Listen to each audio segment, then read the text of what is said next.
우리 순복음 강북교회 성도님들 만나 뵙게 돼서 정말 반갑습니다. 세월호 때문에 다들 마음이 많이 무거우시고 또 고난을 당하신 그분들께 하나님의 평강과 위로가 함께 하시기를 기도드립니다.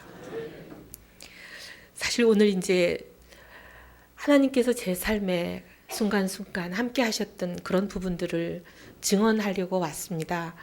근데 제가 이제 올해로 50입니다. 50을 돌아보면 참 많은 고난과 역경이 있었습니다.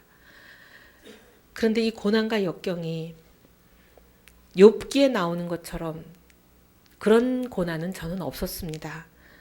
제가 겪은 고난은 전부 제가 좀 게을렀고 또는 무능했고 아니면 하나님 앞에 제가 잘못해서 겪었던 그런 고난밖에 없었습니다.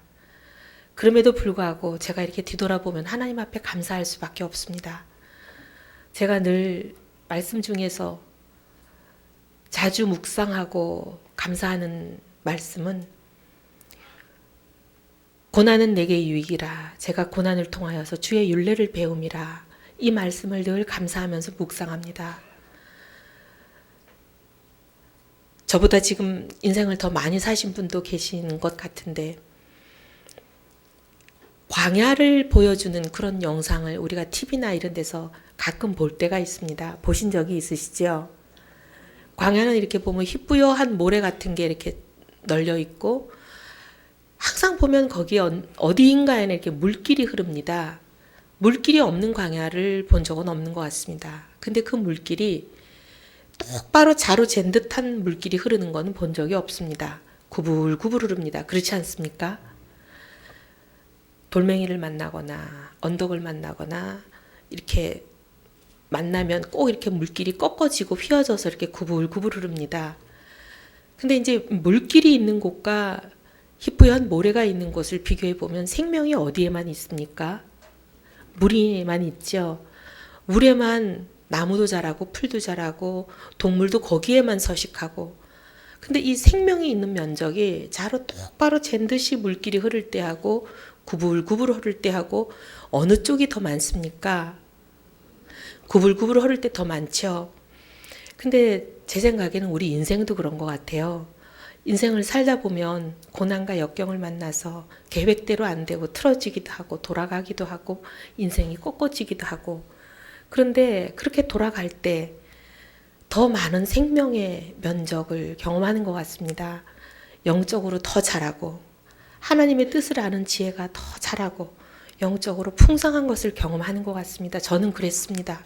그렇지 않을까요? 그렇죠. 그래서 고난을 겪을 때는 참 힘이 든데 겪고 나면 하나님 앞에 감사하게 되고 고난을 통해서 주의 율례를 배우게 된 것에 대해서 감사하게 되는 것 같습니다. 지금 이 중에서도 고난 중에 계시면서 내가 왜 이런 고난을 겪나? 하나님 왜 제게 고난을 주십니까? 하시는 분이 계실 수 있을 줄 압니다. 하지만 고난 중에 계실 때 너무 고통스러워만 하지 마시고 많은 위로와 오늘 제가 나누는 고난 중에 함께 하신 하나님에 관한 얘기들을 나누고 싶은데요. 위로를 많이 받으시기를 바라면서 오늘 말씀을 나누겠습니다. 저는 사실 이제 시골에서 자랐고요. 4대째 믿는 집에서 태어났습니다. 근데 저는 고신파에서 자랐기 때문에 고신파를 혹시 경험해 보신 분이 계신지는 모르겠습니다만 말씀, 경건, 거룩 이런 거 빼면 뭐 거의 없는 그런 곳이 고신파입니다. 저희 어머니가 굉장히 또 혹독하셨고 그래서 어릴 때부터 말씀 외우는 거 그런 거 많이 하고 자랐습니다. 그래서 지금 자라서 보면은 말씀이 없는데 그때는 그게 말씀인 줄 알고 매일 지키라고 그러셔서 그게 말씀인 줄 알고 지키고 그런 것도 많았어요. 저는 제가 나중에 어른이 되고 나서 성경에 주일날 돈 쓰지 마라 그게 성경에 없는 거라는 걸 그때 나중에 알고 굉장히 억울해했습니다. 우리 어머니는 주일날은 돈 쓰지 말라 안식일을 기억하여 거룩히 지키라는 말씀은 성경에 있는데 주일날 돈도 쓰지 말라고 맨날 가르치셔가지고 저희 집에서 교회까지 버스를 3번을 갈아타야 되는데도 새벽 예배, 주일 예배, 그 다음에 반주를 했으니까 치볼교회 반주자 하나밖에 없어가지고 학생 예배, 그 다음에 남전도회 예배, 여전도회 예배, 주일 저녁 예배, 온갖 예배를 다 드려야 되는데 하루에 5번 내지 4번 드리는 예배를 버스 3번씩 갈아타야 되는데 버스비를 못 쓰게 하셔가지고 걸어다니면서 그렇게 예배를 드리는데 어머니가 맨날 주일날은 돈 쓰는 거 아니라 그러셔가지고 버스비를 안 주시는데도 저는 그게 성경 말씀인 줄 알고 저희는 어릴 때부터 지켰어요. 나중에 알고 보니까 성경에는 그런 말씀이 없더라고요. 하여튼 그 정도로 말씀하고 자랐는데 구역 예배를 저희 집에서 늘 드릴 때도 뭐 어린애가 11시 10까지 깨어있기가 어려우니까 깜빡 졸면 졸다가 걸려도 딱 깨웠을 때 일어나서 요 말씀만 외우면 죄사함을 받아요. 먼저 그의 나라와 의를 구하라. 그리하면 너희에게 이 모든 것을 더하시리라. 이걸 딱 깨웠을 때 1초 만에 외우면 죄사함을 받고 아니면 그날 이제 나가서 벌 써야 되고 굉장히 이제 말씀 외우는 걸 많이 하시고 계명, 말씀 막 이렇게 저희들이 컸는데요. 지금도 아마 부모님들 대부분 그러실 거예요. 학생들한테는 공부 열심히 하고 성적 잘 받아오라고 그렇게 많이 가르치시죠. 그때 저희 시골에서도 그랬어요. 학생이니까 매일 뭐 새벽기도 철야기도 데리고 다니면서 공부 열심히 해서 성적 잘 받아오고 좋은 대학 가게 기도하라고 시키셔서 저도 그런 기도 많이 했습니다. 그때만 해도 시골에서는 뭐 서울처럼 물정이 밝지를 않으니까 뭘 잘 몰라가지고 서울대학이 제일 좋은 대학인 줄 알고 저희 어머니가 맨날 서울대학 가게 기도를 시켜서 그렇게만 기도를 했었습니다. 근데 고등학교 갈 때쯤 돼서 이제 제가 있던 시골에는 저희 학년부터 이렇게 소위 뺑뺑이라는 추첨이 됐거든요. 근데 어느 날 저희 어머니가 밖에 나갔다 오시더니 어떤 학교를 하나 딱 집으셔가지고 이 학교는 선배들이 대학 간 사람이 아무도 없고 야간 상업계 학교인데 이제 인문계로 전환되는 학교고 그러니 뭐 학교가 빤하고 대학 못 보낼 거고 선배들이 품행이 방정하지 못하고 그렇다고 이 학교만 안 걸리게 기도하라고 시키셔서 철야기도 가서 열심히 그 학교만 안 걸리게 해달라고 기도했어요. 근데 추첨을 했더니 제가 그 학교에 걸렸어요. 그래서 그날 저희 어머니하고 매 증조 할머니 모시고 살았는데 두 분은 금식기도 하시고 골방에서 하루 종일 안 나오셨어요. 근데 한밤중에 이제 골방에서 두 분이 나오시더니 원래 기도 제목은 서울대학 가는 거였지 그 학교 안 걸리게 하는 거는 중간 기도 제목이었다고 원래 기도 제목으로 돌아간대요. 그래가지고 이제 그때부터 기도를 시키시는데 학교에 입학을 하고 보니까 제 어린 눈에 보기에 안 될 것 같아요. 그래서 어머니한테 말씀을 드렸습니다. 엄마, 안 될 것 같아요. 갔더니 이게 이제 상업계 학교라고 말씀을 드렸는데 주산부기 타자 선생님만 계시는 학교예요. 한꺼번에 선생님들을 다 해고를 하실 수가 없으니까 주산부기 타자를 일주일에 5시간씩 다 가르치고 주산 선생님 들어오셔가지고 수학을 자습을 시키시고 부기 선생님이 영어를 자습을 시키시고 이렇게 해요. 그런데 무슨 대학을 가겠어요. 그래서 제가 어머니한테 그 말씀을 드렸더니 우리 어머니가 너는 도대체 어릴 때부터 히브리서 11장을 얼마나 가르쳤는데 그따위 소리를 하냐고. 믿음장이잖아요. 믿음은 보이지 않는 것들의 증거요 바라는 것들의 실상이라. 그렇게 외우라고 수도 없이 외웠는데 아직도 그게 네 머릿속에 네 마음속에 신비에 박히지를 않았느냐고. 왜 자꾸 그렇게 보이는 것들을 보고 믿음이 바로 서질 못하느냐고. 매일 혼나고 이제 또 기도하고 그렇게 세월이 갔습니다. 그런데 이제 2학년쯤 되니까 저희 친구들도 아 이래가지고는 학교 믿고 있다간 대학 못 가겠구나 이걸 슬슬 알 때가 됐죠. 그래서 학생들끼리 자습을 하기 시작했어요. 토요일 오후 주일날 나와서. 근데 선생님들도 미안하시니까 자습 감독을 하세요. 근데 뭐 학생회장이라고 그러는 애가 주일날은 안식일을 지켜야 돼요. 이런 소리 하면서 나오지도 않고. 그러니 얼마나 밉겠어요. 때려도 안 되고 벌을 세워도 안 되고 안 되니까 이제 대놓고 아주 그냥 핍박을 하는 거예요. 제가 저러면서 서울대학을 간대. 쟤는 무슨 교회 가서 기도만 하면 서울대학을 간대. 이렇게 대놓고 핍박을 하고 조롱을 하고 그럽니다.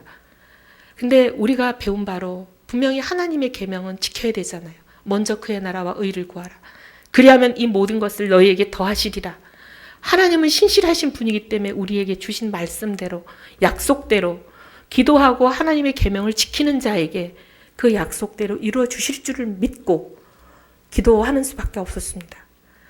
근데 이제 세월이 계속 가고 학교에서는 계속 핍박은 심해지고 아주 그냥 대놓고 선생님들이 출석부로 이렇게 세워가지고 머리를 때리세요. 그런 세월이 가고 있는데 어느 날 갑자기 수업 시간에, 지금이야 뭐 핸드폰이 있지만 그 옛날에 무슨 핸드폰이 있습니까? 집마다 전화가 없는 집도 많을 때였는데요. 교무실에서 전화가 왔다고 학교에 수업 시간에 이렇게 막 마이크로 나오는 거예요, 방송에. 이혜훈 학생 교무실에 와서 전화를 받으시기 바랍니다.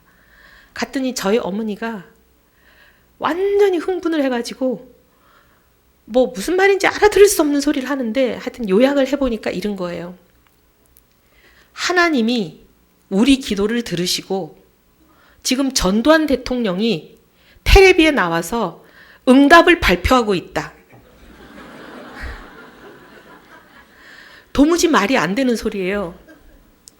이제 무슨 소리냐면 저희처럼 그렇게 시골에서 가르치는 선생님도 없이 자습을 하는데 서울은 당시만 해도 고액 가해가 막 다 했잖아요. 우리도 신문 텔레비 봐서 그건 시골이지만 아니까 그렇게 고액 가해를 하는 서울 학생들하고 저희하고 비교가 되겠어요. 싸움이 안 되죠.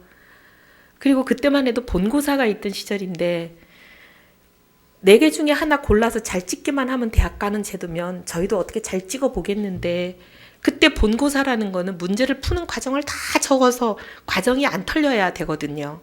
과정에서 조금이라도 틀리면 다 감점을 해버리기 때문에 저희 같은 사람은 수학 선생님한테 배워보지도 못한 저희 같은 사람은 그냥 빵점이지 이거는 뭐 기대를 못하는 그런 상황이거든요.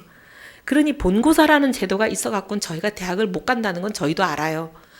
근데 그날 이건 역사적인 사건이에요. 전두환 대통령이 텔레비에 나와서 2가지를 발표를 했어요. 가외 금지 조치. 아마 기억하실 거예요. 저희랑 비슷한 세대들은. 진짜 전국적으로 가외를 금지를 시켰어요. 가외를 하다 걸리는 사람은 처벌을 받는 걸로. 그 다음에 2번째가 본고사 폐지. 그래서 4개 중에 하나 잘만 찍으면 대학 가는 제도를 그날 발표를 하셨어요. 이 2개를 발표를 했다고 저희 어머니가 완전히 이성을 잃고 하나님의 응답을 전두환 대통령이 텔레비에 나와서 발표를 한다고 난리를 친 거예요.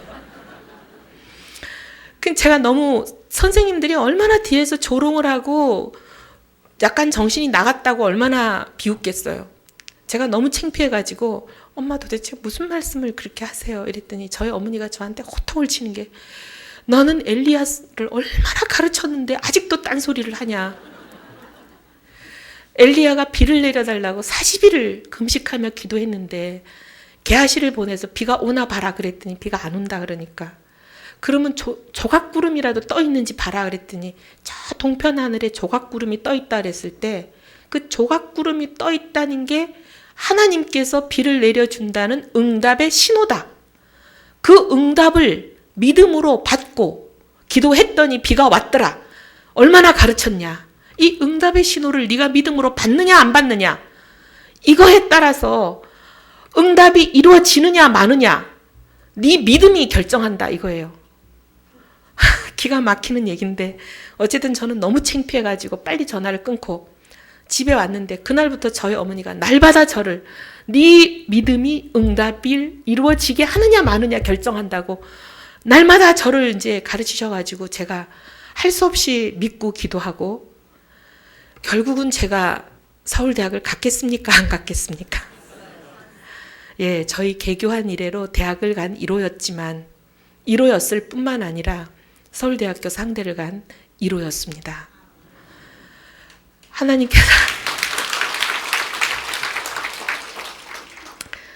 그런데 제가 사실은 그때는 제가 하나님의 응답을 받았다고 생각했어요. 그래서 이렇게 해서 하나님께서 내 기도에 응답하셨구나 이렇게 생각을 했는데 제가 좀 더 세월이 흐르면서 믿음이 성장하면서 보니까 얼마나 위험한 신앙을 갖게 되는지 나중에 알게 됐습니다.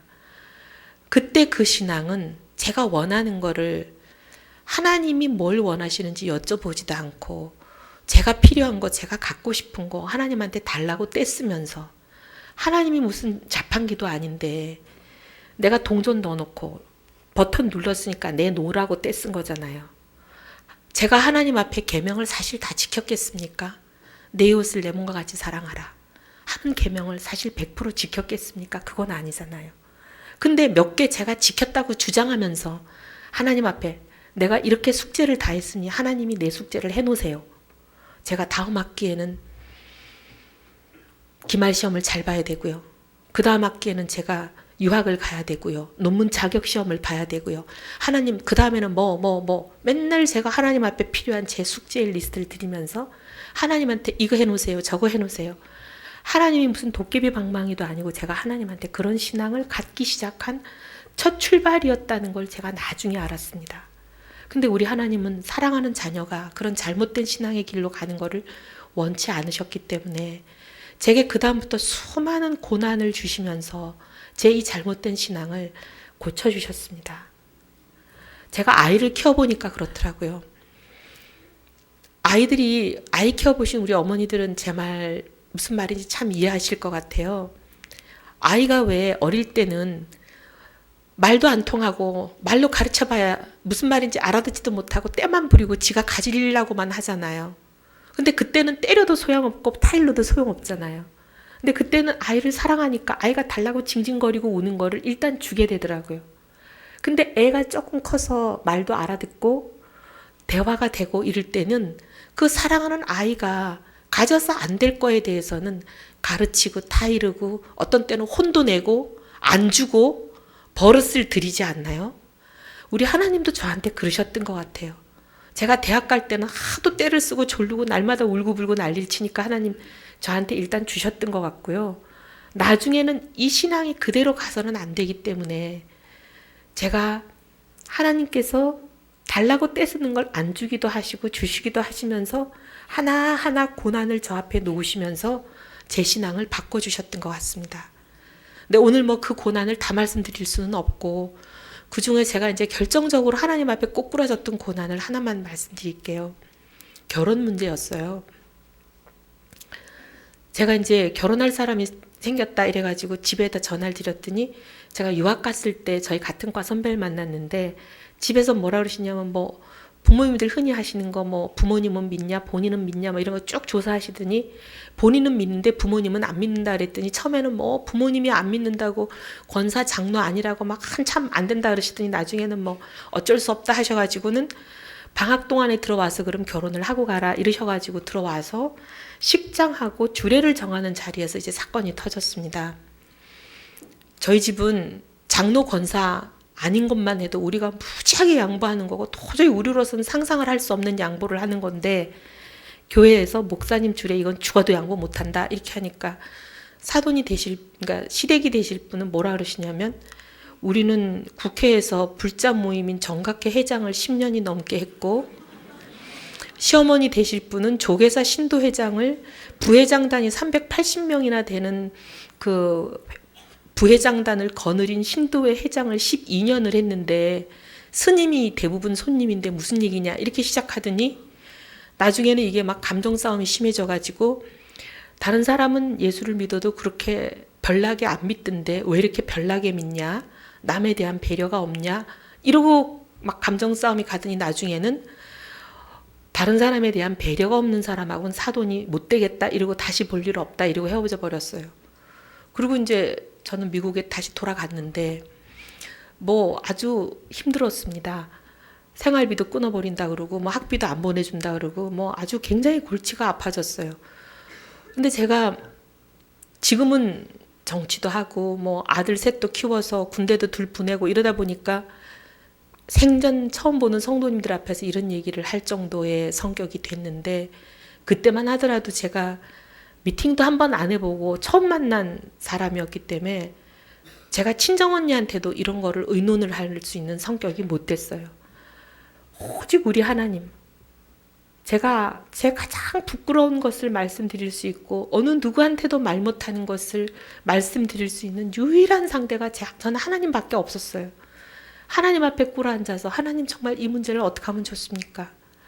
이 문제를 하나님 앞에 놓고 기도하는데 답이 없어요.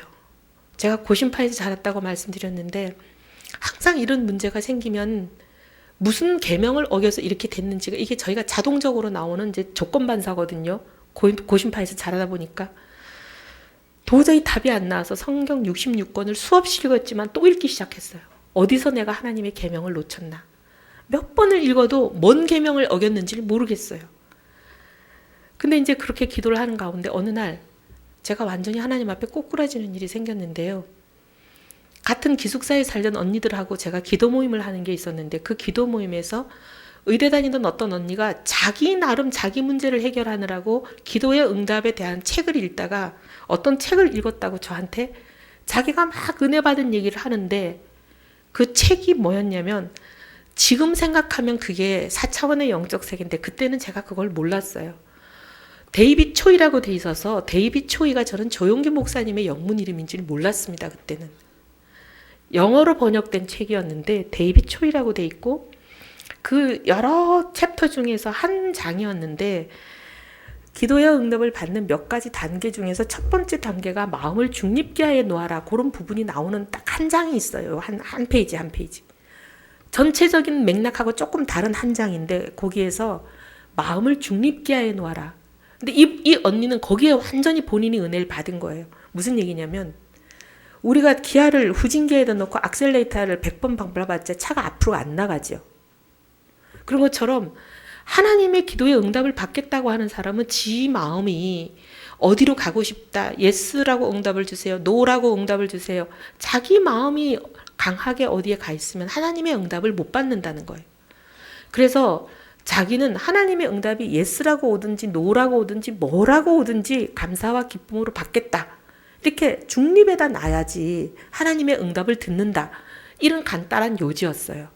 근데 제가 그 말을 듣는 순간에 완전히 이제 망치로 뭘 얻어맞은 것 같은 거예요. 보면 우리가 극동방송 들으려고 할 때 106.9에다 채널을 맞춰놓고 앉아있어야 극동방송 들으시죠? 97.3에다가 주파수 맞춰놓고 하루 종일 앉아있어 봐야 극동방송 들으세요? 못 들으시잖아요.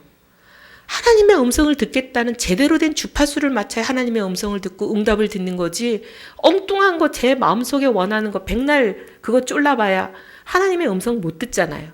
근데 제가 왜 꼬꾸라졌냐면 제가 대학 가는 때 그때 한번 기도 응답을 받았다고 제가 나름 확신이 생긴 이후부터 완전히 헛일을 수십 년간 하고 있었던 거예요. 뭐냐면 하나님이 무슨 응답을 주실지는 한 번도 여쭤보지 않고요. 맨날 제 것만 달라고 하나님한테 쫄르고 있었던 거예요.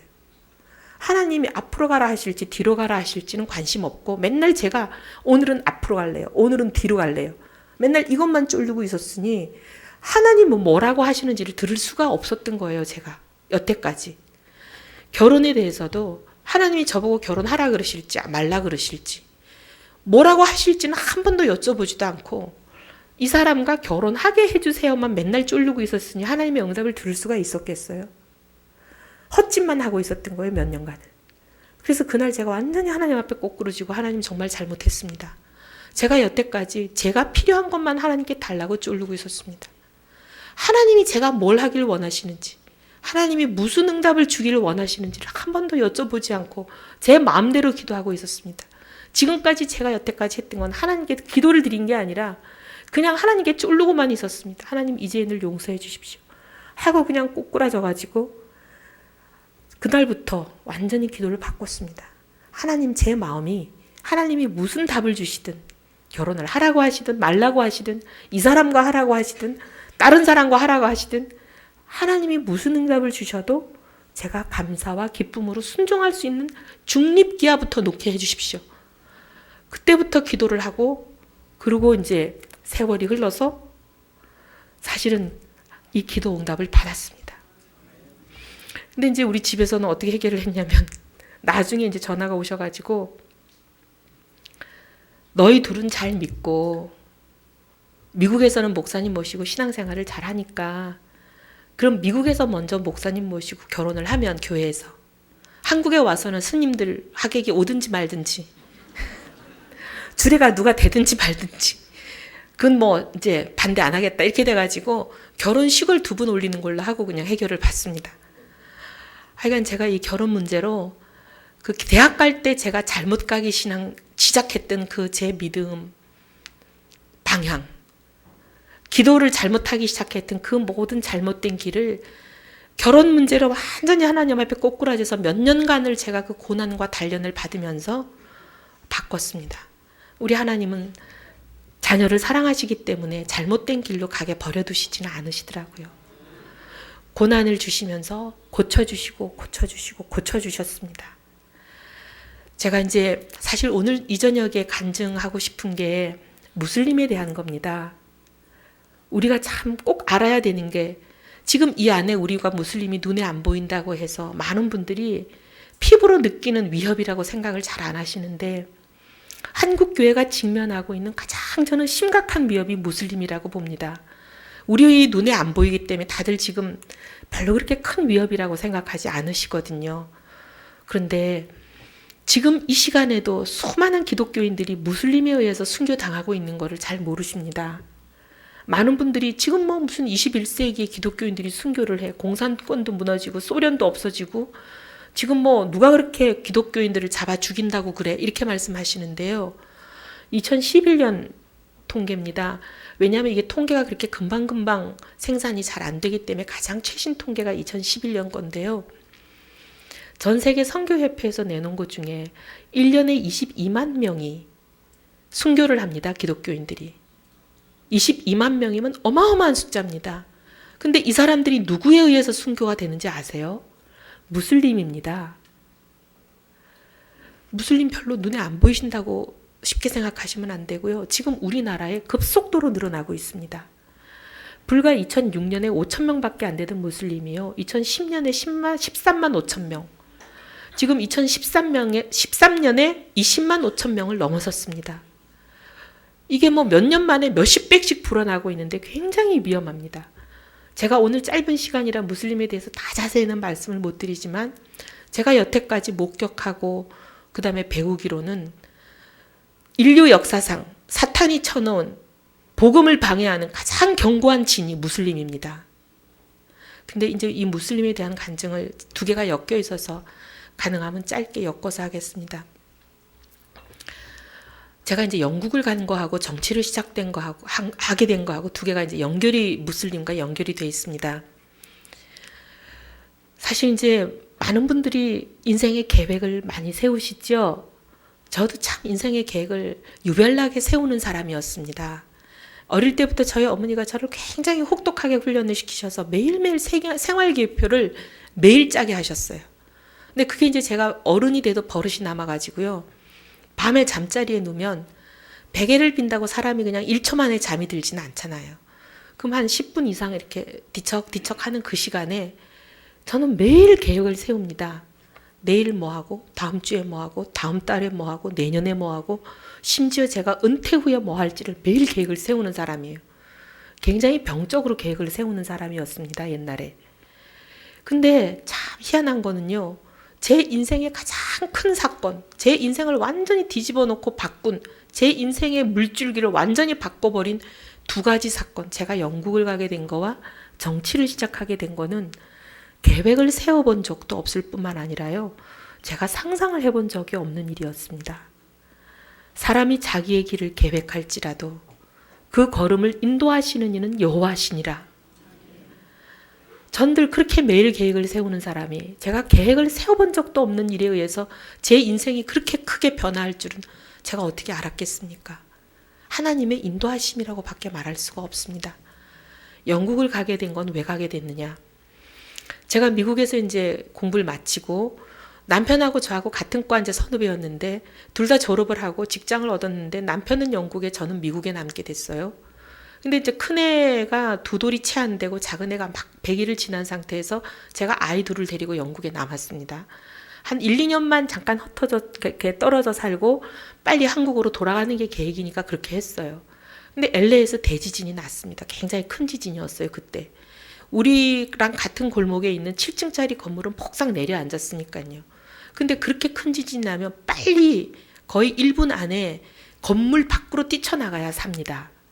작은 지진이 나면 이렇게 뭐 든든한 구조물 밑으로 들어가야 살지만 큰 지진은 빨리 건물 밖으로 뛰쳐나가야 살아요. 근데 새벽에 났어요. 두 돌이 안 되네. 100일이 갔진 않네. 깨어 있어도 잘 걷질 못하잖아요. 그저 어머니들 아시지만. 근데 새벽에 났으니 애들이 잠이 안 깼잖아요. 근데 그러면 빨리 하나를 이불로 들쳐 엎고 하나를 안았으니까 손에 뭘 쥘 수가 없잖아요. 그래서 외국에 살면 여권이 생명이거든요. 여권을 입에 물고 급하니까 신용카드 2개를 입에 물고 도망을 가면서 이제 저는 이제 무슨 일을 당할 때마다 이 고심파에서 자란 버릇 때문에 하나님, 제가 무슨 제 계명을 어겨서 하나님 이 징계를 당하는지 하나님 빨리 가르쳐 주세요. 이 기도를 하는데 사람이 그렇게 절박한 순간이 되면 거의 1초 안에 막 몇 가지 생각이 납니다. 막 도망을 가면서 하나님 살려주세요. 하나님 회개의 영을 부어주셔서 제가 무슨 계명을 어겼는지 하나님 빨리 회개할 수 있게 해주세요. 기도를 하는데 왜 저도 그 말씀이 생각이 났는지 저도 알 수가 없어요. 갑자기 창세기 하나님이 하와를 지으시면서 갈빗대를 뽑아서 돕는 배필이라고 지었다는 그 말씀이 왜 생각이 났는지 저도 모르겠어요. 갑자기 그 말씀이 생각이 나면서 돕는 배필이라고 여자를 지었으면 남편을 따라가서 돕는 배필을 했었어야 되는데 제가 제 알량한 경적 쌓겠다고 남편 따라 안 가고 여기 남은 게 잘못인가? 순간 그런 생각이 저한테 그냥 들었어요. 들면서 뭐라고 회개 기도를 했냐면 하나님 제가 잘못했습니다. 살려만 주시면 제가 당장 영국으로 갈게요. 이렇게 기도를 한 거예요. 근데 뭐 그 순간에 그 급박한 순간에 아무 생각 없이 제정신이 아닌 상태로 기도를 했는데 어쨌든 셋 다 살아나긴 살아났어요. 안 다치고 살아났는데 살아나고 나니까 사람이 마음이 바뀌는 게 입다가 서원해서 그 딸을 바치는 걸 제가 어릴 때 저희 어머니한테 배우면서 제가 어린 마음에 그때 제가 초등학생이었던 걸로 기억하는데 제가 뭐라고 생각했냐면 나는 절대로 하나님 앞에 서원하지 말아야지. 그랬는데 제가 서원했던 거를 깜빡 깨닫고 내가 왜 서원을 했을까. 막 후회를 하지만 그래도 하나님 앞에 약속을 했으니까 어떻게 영국 가겠다고 서원한 거에 대해서 지진이 끝나고 나서는 무지하게 후회했는데 할 수 없이 이제 약속을 했으니까 영국에 가는 직장을 알아봐야 될 거 아니에요. 영국에 가는 직장 공고하는 거를 제일 첫 페이지를 폈더니 레스터 대학이라는 데서 경제학 교수를 구하는데 솔직히 말하면 제가 지리시험을 틀려본 적이 없는데 레스터란 지명은 그날 처음 봤습니다.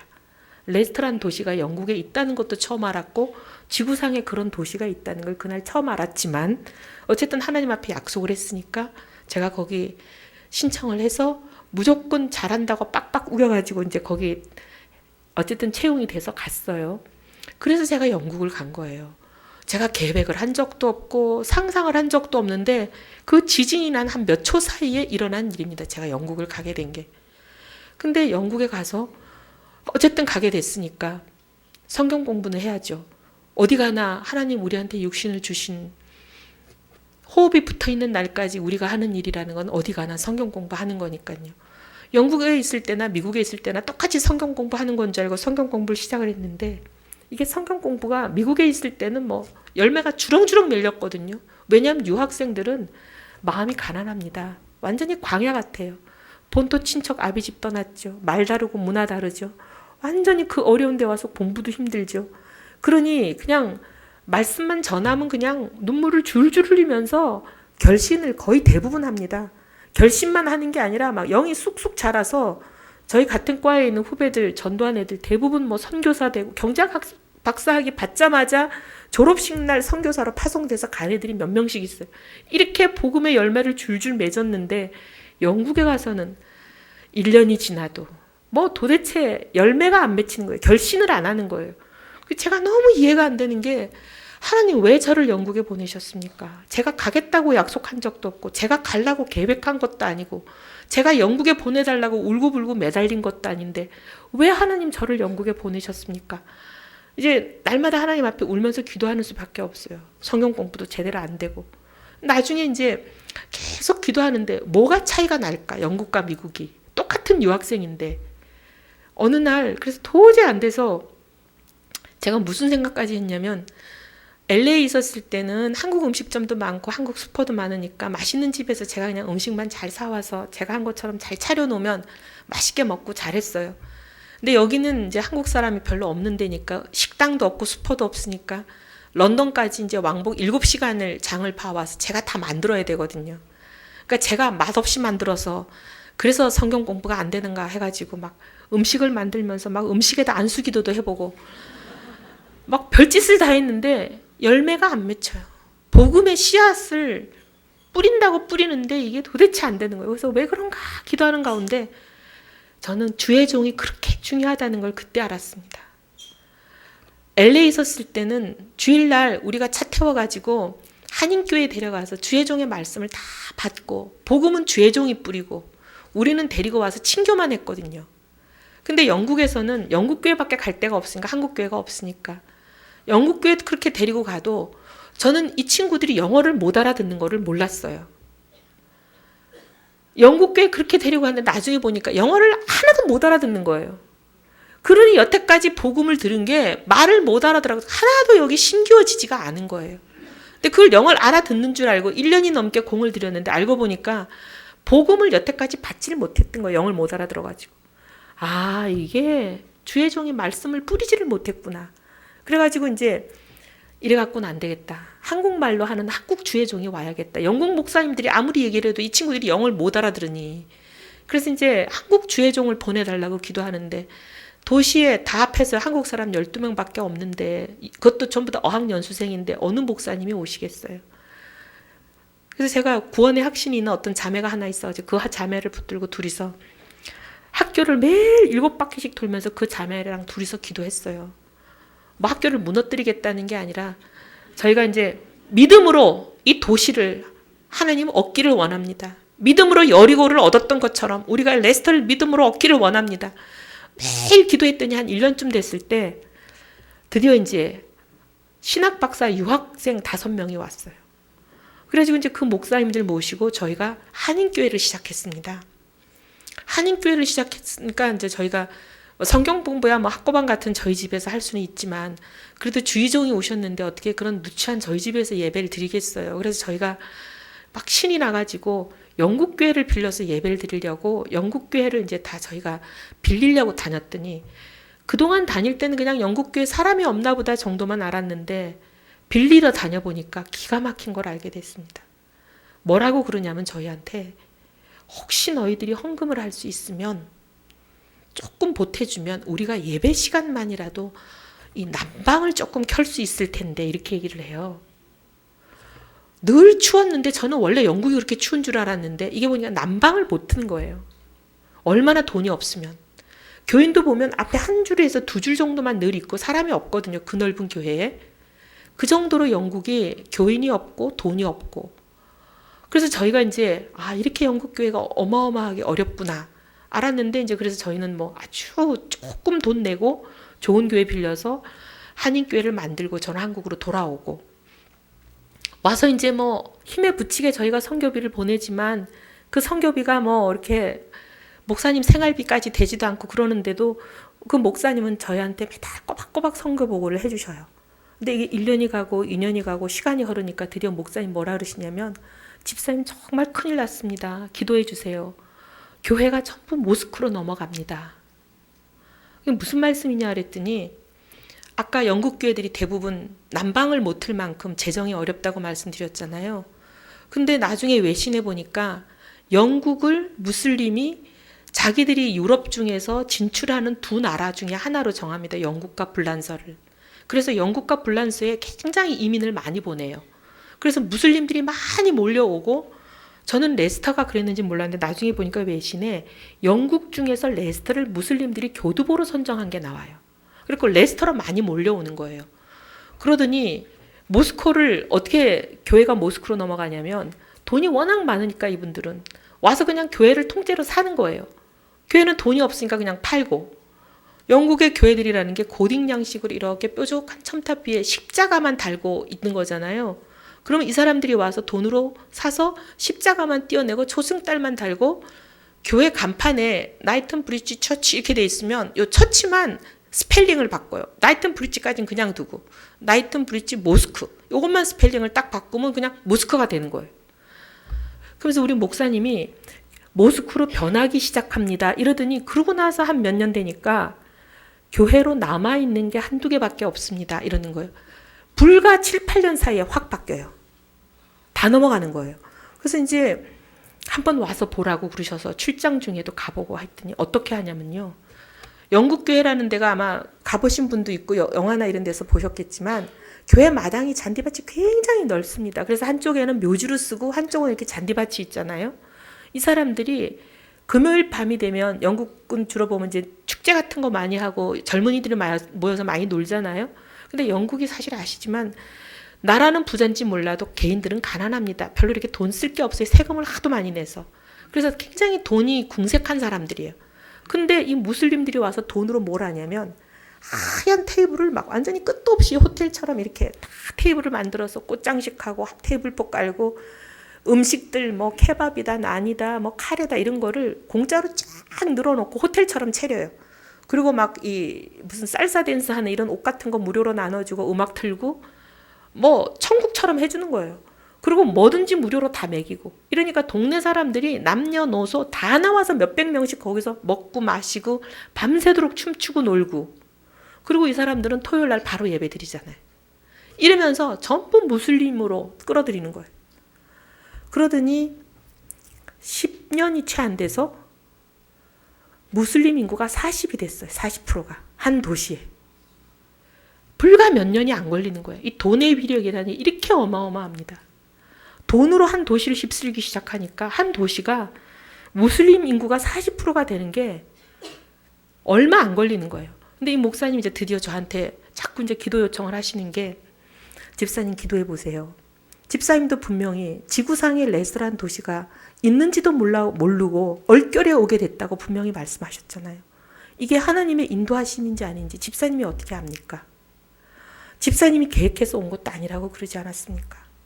그런데 여기가 이슬람의 교두보가 될 줄 미리 아시는 하나님께서 이 속에서 구원하고자 하시는 하나님의 백성들을 미리 구원하시기 위해서 방주처럼 이 교회를 세우게 하셨는지 집사님이 어떻게 압니까? 근데 이게 굳이 우리 한국 사람들만 구원해야 된다고 집사님이 어떻게 확신합니까? 이게 온민족 교회로 하나님께서 구원하시고 하시는 모든 민족을 구원하는 교회가 아니라야 된다고 집사님이 확신할 수 있습니까? 자꾸 저한테 기도해 보라고 그러세요. 근데 이제 한국 사람은 그 도시 아까 말씀드린 대로 뭐 어쩌다 보면 어학연수생 몇 명 오고 국제 결혼하신 분 사모님 2분밖에 없으니까 IMF가 위기가 오면 6명이 됐다가 IMF 위기가 끝나면 한 10명, 11명이 됐다가 뭐 이러는 상황이었어요. 근데 이제 저도 기도해 보는 가운데 자꾸만 하나님께서 그 베드로와 고넬료에게 왜 고넬료에게 부정한 짐승들도 보자기에 싸서 내려주는 자꾸 그 말씀이 묵상이 되게 하시고 자꾸 그런 것 같아서 우리가 기도해보고 이걸 온민족 교회로 바꿨거든요. 꼭 한국인만이 아니라 다른 민족들도 교회 받아들이는 걸로 온민족 교회로 바꿨더니 그 다음 해에 등록교인이 420명이 되는 교회로 성장했어요. 이렇게 큰 교회로 성장하면서 지금 굉장히 복음의 사역이 활발한데 주로 어떤 사람이 오느냐? 중국인, 아프가니스탄인, 싱가포르인, 네팔인, 그 다음에 심지어 아프리카인, 그리고 희한한 건 또 영국인들 중에서 교회가 모스크로 가버리고 나니까 그 몇 명 남아있던 사람들이 섬길 교회가 없어져가지고 오는 영국인들까지 있어요. 교회가 모스크가 돼버리니까 자기는 교회에 가서 예배가 드리고 싶은데 예배 드릴 교회가 없어가지고 오는 영국인들까지 오는 거예요. 그래서 이렇게 이제 생겼는데 제가 그 과정을 거치면서 이 무슬림의 돈의 위력, 돈으로 포교를 하기 시작하면 10년을 못 버틴다 어떤 도시들이든지 이거를 뼈저리게 느꼈습니다. 그리고 이제 저는 이제 한국에 와서 일을 하고 있는데 제가 아까 정치를 시작하게 된 것도 제가 계획한 적이 없다고 말씀을 드렸는데요. 사실은 저는 이제 경제학과를 나와서 경제만 했지 정치면을 사실 본 적이 없어가지고 민중당, 민정당, 민자당 이게 당이 이런 당이 있었다는 건 대충 아는데 그 중에 2개는 같은 편이고 하나는 다른 편이라는데 뭐가 같은 편인지 지금도 헷갈려요. 잘 모릅니다. 정치라는 걸 생각을 해본 적이 없어가지고요. 근데 어느 날 갑자기 저한테 정치를 하지 않겠냐고 제안이 왔습니다. 왜 갑자기 저한테 제안이 왔냐? 저 같은 사람한테. 그게 얘기를 들어보니까 이해가 돼요. 그때 당시는 한나라당인데 한나라당이 뭐 차로 돈을 뭐 엄청나게 부정한 돈을 받았다. 이게 차떼기래요. 그러니 이제 국민들 앞에 속죄, 사죄를 해야 되고 뭔가 이렇게 개혁해서 바꾸는 모양새를 해야 된대요. 왜냐하면 나쁜 짓을 했으니까 이제 선거에서 지게 생겼으니까 선거에서 이기려면 사죄를 하고 바꾸는 모습을 보여야 된다. 근데 이제 이 바꾸는 모습을 어떻게 하면 보이느냐? 외부에 그래서 컨설팅을 의뢰를 했대요. 어떻게 하면 좀 표를 얻을 수 있겠냐? 그랬더니 외부에 경영 자문을 하는데 했더니 두 가지 안을 줬대요. 하나는 부정하게 돈을 받았으니까 자기들이 가지고 있는 값 나가는 재산은 전부 다 국가에 헌납해라. 그랬더니 그 중에 이제 값 나가는 게 당사 건물이 있었대요. 당사를 국가에 헌납하고 나니까 당장 직원들이 업무를 볼 당사가 없어졌잖아요. 그래서 이제 거리에 벌판에 나가서 그냥 공터에다가 천막 당사 치고 했던 게 그게 이제 천막 당사고. 다른 한 가지 제안은 한나라당을 제일 싫어하는 사람들한테 물어봐서 그 사람들이 공천 주라고 하는 사람을 공천만 받으면 당선이 되는 한나라당 안방에다가 전략공천을 줘라 이렇게 나왔다는 거예요. 그래서 한나라당을 누가 제일 싫어하느냐 여론조사를 했대요. 그랬더니 한나라당을 제일 싫다고 이 여론조사에 나온 사람이 젊은 사람하고 여성들이었다는 거예요. 근데 이제 그때 당시에 그 총선에 한나라당이 왜 선거하면 구호 정하잖아요. 근데 구호가 경제 살릴 한나라당이었대요. 그래서 젊은 여자 경제통을 찾아서 공천만 주면 당선이 되는 한나라당 지지율이 제일 높은 곳에 전략공천을 하기로 했다고 자기들이 정했대요. 근데 이제 제가 아까 경제학과 갔다 그랬잖아요. 근데 저희 선배 중에서 79학번이 경제학과 여성으로 1호예요. 근데 그 선배는 미국에서 활동을 하고 있어갖고 데려올 수가 없고 한국에서 활동하는 거로는 그 다음이 저예요. 그러니까 이 사람들이 찾다가 미국에서 활동해서 데려올 수 없는 사람 제끼고 나니까 한국에서 활동하는 걸로는 제가 제일 젊으니까 저한테 연락이 온 거예요. 우리가 사정이 이래가지고 전략공천을 해야 되게 생겼는데 정치하지 않겠냐. 우리가 공천만 받으면 당선이 되는 데다 공천을 줄 테니까 거기에 선거에 나가지 않겠냐. 근데 사실은 제가 정치를 하려고 생각해 본 적은 없었지만 영국을 한번 경험한 뒤라 영국은 제가 계획한 적도 없고 생각한 적도 없었지만 정말 얼결에 갔는데 제가 이렇게 십수년이 지나면서 되돌아보면 제가 계획한 건 아니지만 왠지 하나님이 인도하심이었겠다는 생각을 하거든요. 그 무슬림의 엄청난 걸 보고 무슬림에 대해서 공부하게 하시고 기도하게 하시고 그 다음에 어찌됐건 간에 저는 그 교회를 하나님이 저한테 세우게 하셨다고 물론 천국에 가서 하나님께 여쭤봐야 될 일이지만 지금은 그렇게 믿고 있습니다. 그래서 하나님이 뭔가 저한테 제가 계획하지 않은 걸로 제 인생을 이렇게 끌고 가실 때는 하나님의 인도하심일지 모른다는 생각이 있었어요. 그래서 그때도 그 제안을 받았을 때 하나님의 인도하심일지 모른다. 기도해보자. 그리고 하나님께 기도하기를 하나님 전 정치를 생각해 본 적도 없고 정치 모르는데 이렇게 강권적으로 하나님 저를 인도하시는 건지 하나님 제게 알려주십시오. 근데 만약에 이게 제가 잘못 가는 길이라면 당장 오늘이라도 이걸 막아주십시오. 이렇게 기도하고 하나님 이끄시는 대로 간다고 생각했는데 제가 그 제안을 받고 국회의원으로 당선되는 데까지 한 달 정도 걸렸습니다. 지금 생각하기에는 하나님이 인도하심이었다고 생각하고 그때도 하나님이 인도하시는구나 이렇게 생각했습니다. 근데 제가 이제 국회의원 당선돼서 선서를 할 때 무슨 생각이 들었냐면 이렇게 정치를 시키실 거면 왜 그렇게 하기 싫어하고 컴플렉스 있는 수학을 그렇게 써야만 되는 경제학을 시키셨을까? 왜 미국까지 가서 그렇게 박사공부, 그 고생스러운 박사공부까지 시키셨을까? 하나님 왜 그러셨을까? 그런 생각이 들었지만 뭐 언젠가 알게 하시는 날이 오겠지. 이렇게 생각하고 이제 국회의원 일을 열심히 했습니다.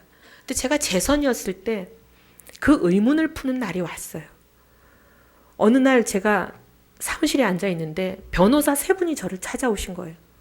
오시더니 기도부터 하시고 저한테 집사님 그러셔요. 그래서 사실 저보고 그렇게 부르시는 분도 국회 사무실에서는 없었거든요. 교회 가면 있지만. 그리고 국회의원 사무실에 와가지고 기도하는 사람은 처음 봤어요.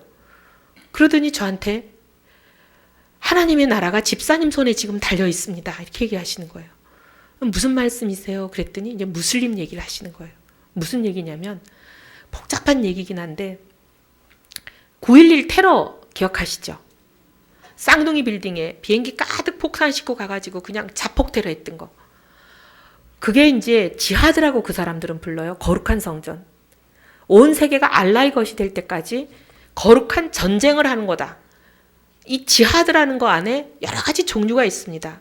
테러로 하는 거, 문화로 하는 거, 종교로 하는 거, 법률로 하는 거, 금융으로 하는 거, 온갖 종류의 지하드가 있어요. 근데 그건 테러를 하는 거였어요.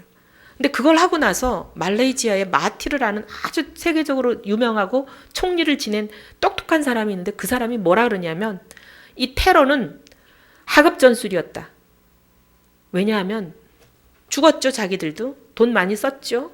더 중요한 거는 이거 하고 나니까 온 세계가 이 사람들을 견제와 감시를 하게 됐잖아요. 그러니 자기들이 뭘 하려고 그러면 계속 감시를 당하니까 불편하잖아요. 옴치고 뛸 수도 없고. 그러니까 이 사람이 이거는 하급전술이다. 이렇게 얘기하면서 뭐라 그러냐면 이제는 우리부터 이제부터 우리는 돈도 벌고 칭찬도 듣고 감시도 안 받는 상급 전술을 개발하겠다. 이러면서 금융으로 하겠다 그러면서 금융 상품을 개발했는데 그걸 스쿠크다라고 발표를 해요. 스쿠크법 많이 들어보셨죠? 그러면서 그 스쿠크법의 아시아 교두보를 대한민국으로 하겠다라고 선표를 해요. 근데 이 대한민국으로 하겠다 하면서 스쿠코를 한 푼도 세금을 안 매기는 법을 대한민국 국회에 올려보낸 거예요. 근데 저는 그런 법이 국회로 온 줄을 몰랐어요, 솔직히. 왜냐하면 법 이름이 스쿠코법 이렇게 돼 있으면 알죠. 그게 아니라 조세 특례 제한에 관한 특별법 이렇게 돼 있으니까 그게 스쿠코법인지 몰랐어요. 근데 이 변호사들이 그 법은 그냥 간단히 돼 있어요. 어떤 특정 금융상품에 대한 세금을 일절 매기지 아니한다. 그것만 갖고 뭘 어떻게 알겠어요? 근데 이제 이분들이 설명을 쭉 하는데 설명을 자세히 1시간 반 동안 듣고 영문으로 된 OECD 보고서, IMF 보고서 온갖 한 300 몇 페이지 되는 보고서를 저한테 주고 제가 그걸 자세히 설명을 들으니까 지금 여기선 다 설명을 못 하는데 이 어마어마한 스쿠크라는 상품이 어떤 원리로 돈을 눈덩이처럼 굴려가지고 아까 제가 얘기했던 영국에서 돈의 위력으로 포교를 하니까 단 10년 만에 한 도시를 싹 무슬림이 쓸어버리는 그런 일이 일어나는지 제가 눈으로 본 상태에서는 이 스쿠크의 원리가 저는 이제 금융도 알고 금융공학에 대해서도 알고 경제학 박사를 했고 하니까 이 스쿠크의 금융 원리를 들으면 스쿠크 없이도 10년 만에 한 도시를 쓸어버린 무슬림의 위력이 스쿠크법이라는 게 통과만 되면 이건 1, 2년 만에 한국을 싹 쓸어버린다는 걸 알게 되죠. 그래서 그 순간에 왜 하나님이 제가 그렇게 싫어하고 못하는 수학만 쓰는 경제학과를 보내셨으며 그 골치 아픈 금융공학을 다 배우게 하셨으며 경제학 박사까지 그렇게 하게 만드셨는지를 알겠더라고요. 그래서 제가 하나님 제게 국회의원의 자리를 주신 것이 이때를 위함인 줄 알겠습니다. 그래서 이게 이 법이 통과가 되면 하나님 나라가 무너지는 건 한순간이구나. 무슬림이 그냥 우리나라를 완전히 그냥 무슬림의 천국으로 만드는 거는 일도 아니에요. 일도 아니에요. 그거를 뭐 복잡한 원리를 다 듣고 저는 딱 한 번에 이해가 되는 거예요. 그래서 그분 변호사들 설명을 다 듣고 이거는 정말 하나님 나라가 그냥 그대로 무너지는 법입니다. 무슨 말씀인지 다 알겠습니다. 그러고 이제 이 법을 막겠다. 이렇게 이제 생각을 하고 일어나서 이제 막아야죠. 근데 중간에 이제 복잡한 얘기가 많은데 그건 다 생략을 하고 이 법이 이제 두 번째 관문에 갔을 때예요.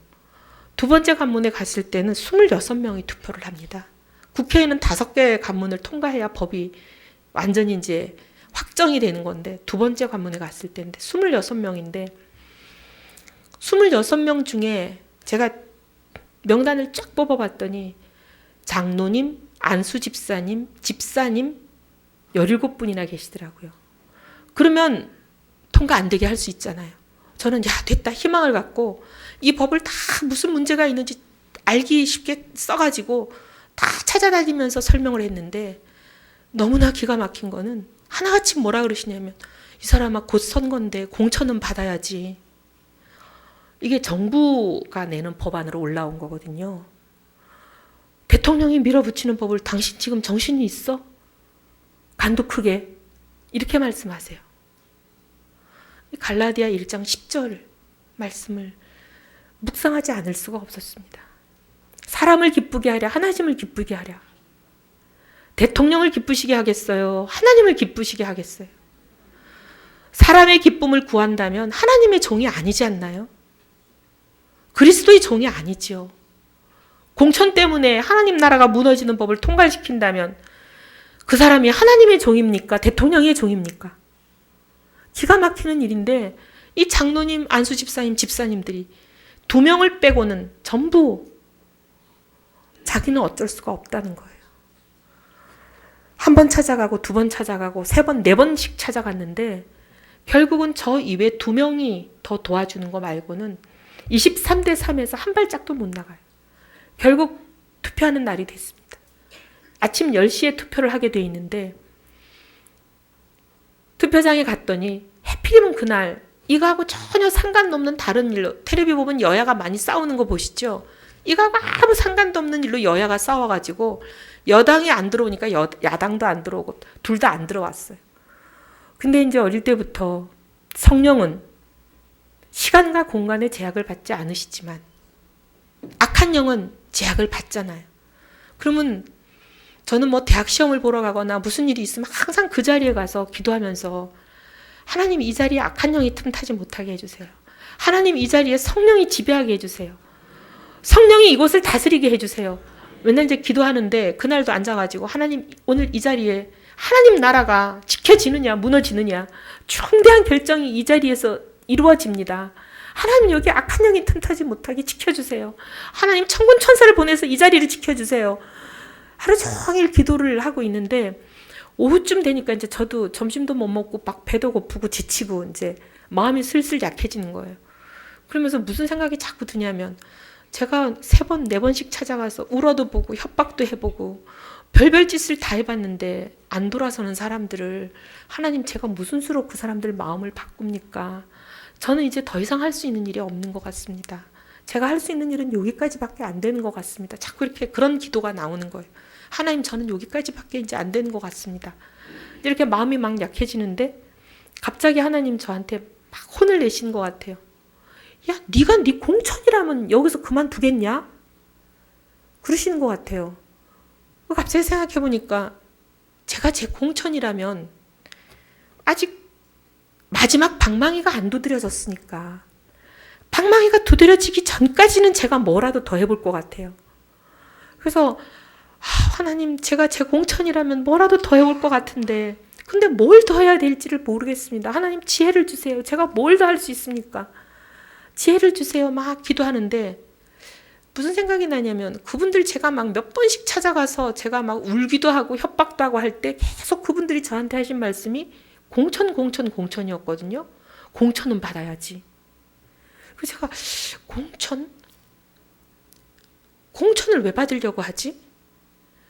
선거에 되려고 국회의원 한 번 더 받으려고 받으려고 그러는 거겠죠? 근데 공천만 받으면 국회의원이 되냐? 선거에서 표를 받아서 당선이 돼야지 국회의원이 되죠. 공천은 대통령이 주라고 하면 줄지 모르겠지만 표는 대통령이 주라고 한다고 유권자들이 주겠어요? 대형교회 목사님들이 주라고 하면 또 몰라도? 안 그래요? 그래서 제가 갑자기 그 생각이 드니까 우리 보좌관들, 인턴들, 비서관들이 막 10명을 다 모아가지고 빨리 23명 지역구에 무슨 동이 있는지 뽑아와라. 동마다 인터넷에 들어가면 무슨 교회 있는지 다 있잖아요. 한기총에다 연락해가지고 교회 편람 받아갖고 각 동에 있는 교회 다 쓰고 그 교회 담임 목사님들 전화번호 다 적고 그래가지고 전화 돌려서 목사님한테 목사님 동네에 무슨 의원 이 사람 스국구법 찬성하니까 이 사람 낙선운동 한다고 전화 좀 해주세요.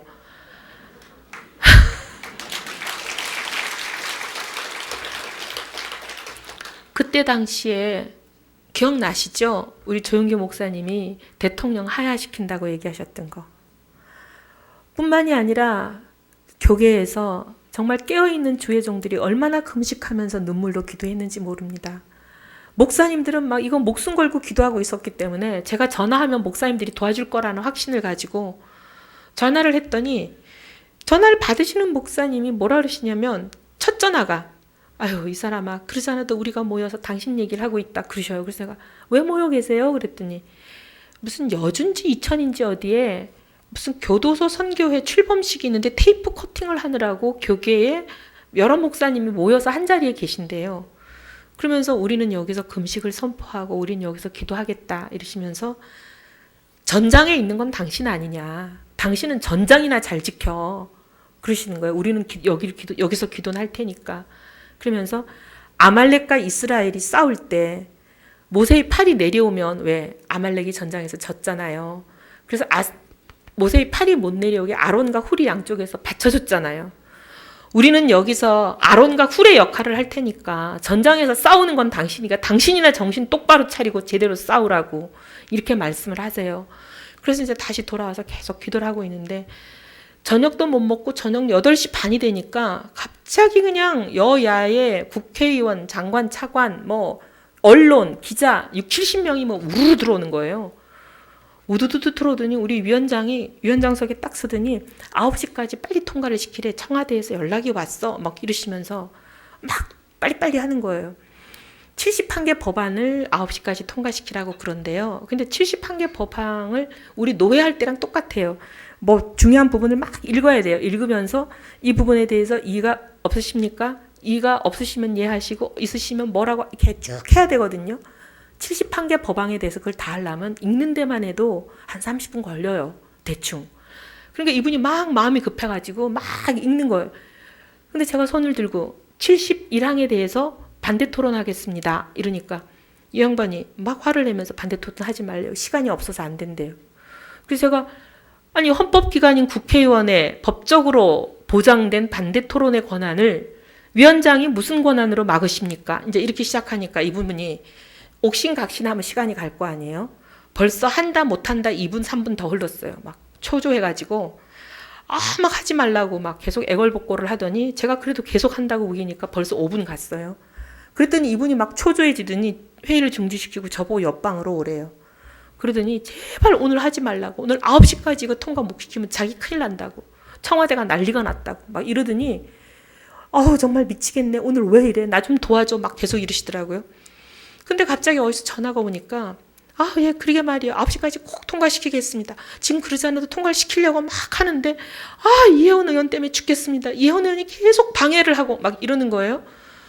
그러더니 저한테 핸드폰을 이렇게 막더니 아니 정말 소원이 뭐야? 소원 다 들어줄게. 소원이 뭔데? 막 이러는 거예요. 그래서 제가 아니 71항에 대해서 제가 반대 토론을 하는 건데 71항을 상정을 안 하시면 제가 반대 토론을 할 수가 없지요. 안건이 안 되면 제가 반대 토론을 못 하잖아요. 근데 저는 반대 토론을 하겠다는 건데 상정을 안 하시면 제가 반대 토론을 못 하지요. 이랬더니 이분이 얼굴이 확 피더니 그거야? 별것도 아니네. 이러더니 놀래라. 난 또 별거라고. 이러더니 갑자기 별것도 아닌 걸로 가지고 괜히 시간만 끌었습니다. 해결됐어요. 이러더니 전화를 탁 끊더니 빨리 가자. 이러더니 가가지고 71항만 빼고 나머지를 다 상정하겠습니다. 하더니 막 빨리 해가지고 끝내버렸어요. 9시까지.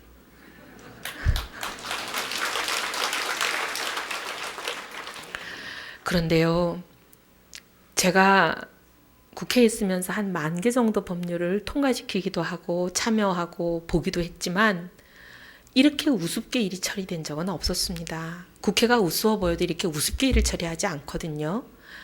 근데 그날 밤에 청와대에서 비상대책회의가 대통령 비서실장, 경제수석, 경제장관 다 모여가지고 난리가 났고 그 다음 언론들이 다 난리가 났어요.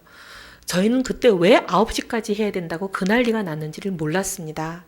나중에 언론 보도를 보고 알았는데요. 그날 9시에 대통령이 아까 말씀드린 말레이시아의 마하티르 그 사람을 만나러 가는 비행기를 타게 돼 있으셨고 말레이시아에 국빈 방문을 하시는 거였대요. 가기 전에 말레이시아의 마하티르가 아까 얘기했잖아요. 스쿠쿠라는 금융상품을 고급 전술이 하나 전 세계가 알라의 것이 되게 하는 거룩한 전쟁 지하드의 하나로 고급 전술로 스쿠코를 만들었고 이 스쿠코의 교두보로 대한민국을 선정했고 그 대한민국에 이것을 퍼뜨리는 걸로 우리나라의 스쿠코법을 통과시켜 줄 것을 요청했고 그 요청하는 반대급부로 이 사람들이 천문학적인 규모의 국책 사업을 우리나라에 주는 대가를 주고받기로 한 거예요. 그래서 그날 9시 비행기를 타고 대통령이 가셔서 이 법이 이제 통과가 돼야 가서 천문학적인 국책 사업을 받아오시는데 도장을 찍는 거예요. 그래서 이거를 통과시키라고 그렇게 난리를 쳤는데 너무 급해갖고 이 사람이 9시만 매달리다가 요것만 빼고 통과를 시킨 거예요.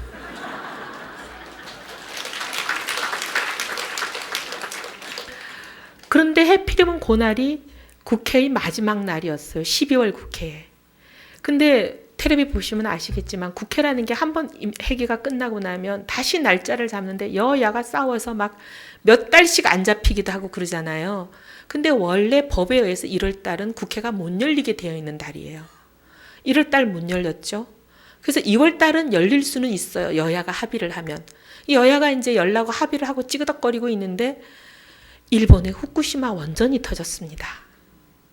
근데 받아오려고 했던 게 말레이시아에서 우리가 원전 수주를 받는 거였어요. 근데 후쿠시마 원전이 터지면서 전 세계의 원전에 대해서 엄청나게 비난 여론이 높아졌잖아요. 그래서 이 원전을 못 받는 걸로 거의 가버렸어요. 그리고 아까 제가 말씀드렸듯이 그리고 총선이 있었죠. 총선이 있으면 이번 국회는 끝나는 거기 때문에 국회가 임기가 만료가 되면 올라왔던 법들은 자동 폐기가 됩니다. 그래서 이 스쿠구법이 역사의 무대 뒤로 사라진 거예요. 그런데 아까 그 우리 위원장이 너무 정신이 없어가지고 그것 때문에 통과시키라는데 그것만 빼고 통과시키는 게 그게 그분이 그렇게 넋이 나간 게 그게 사람이 한 일이겠어요? 저는 사람이 한 일이 아니라고 봅니다. 하나님이 하신 일입니다. 전쟁은 우리에게 속한 것이 아니니 오직 하나님께 속한 것이니 하나님께서 하나님의 나라를 지키기 위해 필요한 때에 필요한 곳에 하나님의 사람을 두시는 줄을 믿습니다. 국회가 여러분들 보시기에는 부패한 사람, 자격 미달의 사람, 말도 안 되는 사람이 있기도 하지만 그런 국회 안에 하나님이 소돔과 고모라를 멸하실 때 찾으셨던 하나님의 사람 의인 10명, 그 의인이 있어야 됩니다.